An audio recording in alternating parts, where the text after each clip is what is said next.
Greedy होने की जरूरत नहीं है, या फिर ऐसा कोई थ्योरम बता दूंगी जो तुम्हारे पल्ले ही नहीं पड़ेगा। इसलिए बहुत जरूरी है कि तुम सही रिसोर्सेज के साथ पढ़ रहे हो। अगर ये वीडियो देखने आए हो तो डेफिनेटली तुम्हारे बोर्ड के एग्जाम्स हैं, तुम्हारे पास सिलेबस बहुत ज्यादा है, टाइम बहुत कम, इसीलिए तुम पैनिक कर रहे हो। कोई बात नहीं, सही जगह पे आए हो। मेरा नाम है शुभम पाठक और इस चैनल पे मैं आपको पढ़ाती हूँ एसएसटी और बायोलॉजी। और आज हम करने वाले हैं 5 ऐसी स्टडी टेक्निक्स को क्रैक जिनसे हम कम टाइम में पूरा सिलेबस खत्म करके 95 से ऊपर नंबर ला सकते हैं। देखो, मैं तुम्हारा कोई टाइम वेस्ट नहीं करूंगी, मैं कोई ऐसी साइंटिफिक स्टडी टिप्स नहीं बताऊंगी जिन्हें प्रैक्टिस करने में ही तुम्हें 1 महीना लग जाएगा, या फिर ऐसा कोई थ्योरम बता दूंगी जो तुम्हारे पल्ले ही नहीं पड़ेगा। मैं तुम्हें बहुत ही सिंपल इजी स्टेप्स में 5 ऐसे एफिशिएंट तरीके बताने वाली हूँ जिससे तुम सही टाइम पे सिलेबस भी कंप्लीट कर लोगे। इनफैक्ट क्वेश्चंस करने के लिए भी तुम्हारे पास टाइम बच जाएगा। तो चलो, वीडियो शुरू करने से पहले मैं चाहती हूँ कि तुम खुद से एक सवाल पूछो, और वो सवाल ये है कि मैं आखिर टाइम वेस्ट करता कहाँ हूँ, आपका टाइम जाता कहाँ है, कहाँ पे आप चूक जाते हो, आपका सिलेबस कंप्लीट होने से रह जाता है, कहाँ पे आपके नंबर कट जाते हैं, और कहाँ पे आपका मोटिवेशन ड्रॉप हो जाता है कि आपको यूट्यूब वीडियोस का सहारा लेना पड़ता है मोटिवेशन के लिए। और जब तुम खुद से ये सवाल पूछोगे तो तुम्हें आंसर इनमें से एक ही मिलेगा। नंबर 1, या तो तुम बिना किसी ऑब्जेक्टिव के, बिना किसी प्लानिंग के सिलेबस लेके बैठ जाते हो, रैंडम चीजों को पढ़ने शुरू हो जाते हो और तुम्हारा टाइम वेस्ट हो जाता है, या तो फिर तुम क्रैमिंग करते हो, रट्टा लगाते हो, बिना सोचे समझे चीजों को पढ़ते हो और वो रट्टा तुम पेपर तक याद ही नहीं रख पाते हो। अगर इन दोनों में से भी कोई तुम्हारा कारण नहीं है तो डेफिनेटली तुम्हारी लाइफ में डिस्ट्रैक्शंस बहुत सारी हैं। या तो तुम फोन पे टाइम वेस्ट कर रहे हो, या टीवी पे टाइम वेस्ट कर रहे हो, और क्या पता दोनों जगह टाइम वेस्ट कर रहे हो। इन सब के अलावा एक और कारण हो सकता है अनहेल्दी लाइफस्टाइल। या तो तुम रजाई में घुस के पढ़ाई करते हो, या तो तुम देर रात तक पढ़ाई करते हो इसलिए तुम्हारी सुबह आंख नहीं खुलती है, या तो तुम गलत टाइम पे पढ़ाई करते हो, या तो तुम बहुत सारा सामान एक साथ लेके बैठ जाते हो पढ़ने के लिए, और इन सब की वजह से तुम टायर्ड फील करते हो, डीमोटिवेटेड फील करते हो और सिलेबस वही का वही रहता है। कोई बात नहीं, सबसे पहले तुम अपने इन कारणों को लिस्ट डाउन करो कि किस वजह से तुम्हारी पढ़ाई में कमी आ रही है। चलो, अब तुमने फिगर आउट कर ही लिया है कि तुम्हारी पढ़ाई में कमी आ किसकी वजह से रही है, तो अब मैं बताती हूँ कि इसको सुधारा कैसे जाए। स्टेप नंबर 1, तुम्हें प्लानिंग करनी है। बोलो मैम, टाइम टेबल तो हम बनाते रहते हैं, हम यूट्यूब के टीचर से भी टाइम टेबल मांगते रहते हैं। नहीं, वो टाइम टेबल तुम्हारे काम नहीं आएगा।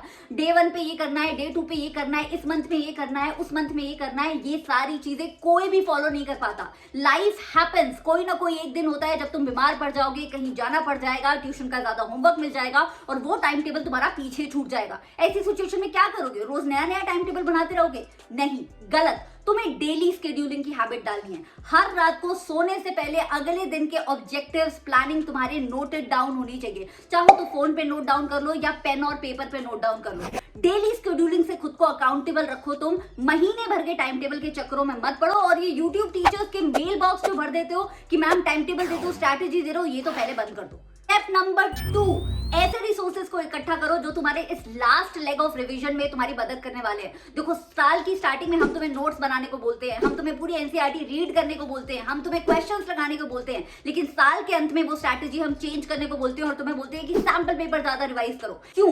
क्योंकि लास्ट की जो प्रिपरेशन होती है, जो रिविजन होती है, वो स्टार्टिंग की रिविजन से बहुत अलग होती है। इसलिए बहुत जरूरी है कि तुम सही रिसोर्सेज के साथ पढ़ रहे हो। इसके लिए एनसीईआरटी के अगर डिफिकल्ट टॉपिक्स की रीडिंग लगानी है तो लगा सकते हो, लेकिन लास्ट मिनट प्रिपरेशन के लिए अलग से बुक्स भी ले सकते हो। ऐसी एक बुक मैंने देखी, ओसवाल की लास्ट मिनट प्रिपरेशन, जो मुझे बहुत ही बेहतरीन लगी, एटलीस्ट एसएसटी और साइंस के लिए। उसका डिस्क्रिप्शन बॉक्स में मैंने लिंक दे दिया है। अगर थोड़े से पैसे खर्च करके इन बुक्स के साथ अपनी लास्ट प्रिपरेशन को बोर्ड्स के लिए अच्छा बनाना चाहते हो तो उन बुक्स को तुम चेकआउट कर सकते हो। वरना अपने हैंड रिटन नोट्स निकालो, या इस चैनल के नीचे जो मैं पीडीएफ देती हूँ वो निकालो और उसके साथ पढ़ाई करना स्टार्ट करो। एनसीईआरटी की स्क्रैच से रीडिंग लगाने का या नोट्स बनाने का टाइम नहीं है तुम्हारे पास। स्टेप नंबर 3, देखो, दुनिया में ना 2 तरीके के बच्चे होते हैं। एक जो प्री बोर्ड्स को प्रॉब्लम की तरह देखते हैं, एक जो प्री बोर्ड्स को एक टेस्ट की तरह देखते हैं। जो प्री बोर्ड को टेस्ट की तरह देखते हैं ना, वो प्री बोर्ड में की गई गलतियों को नोट डाउन करते हैं और मेक श्योर करते हैं कि वो गलतियां वो बोर्ड एग्जाम्स में दोहरा के नहीं आएंगे।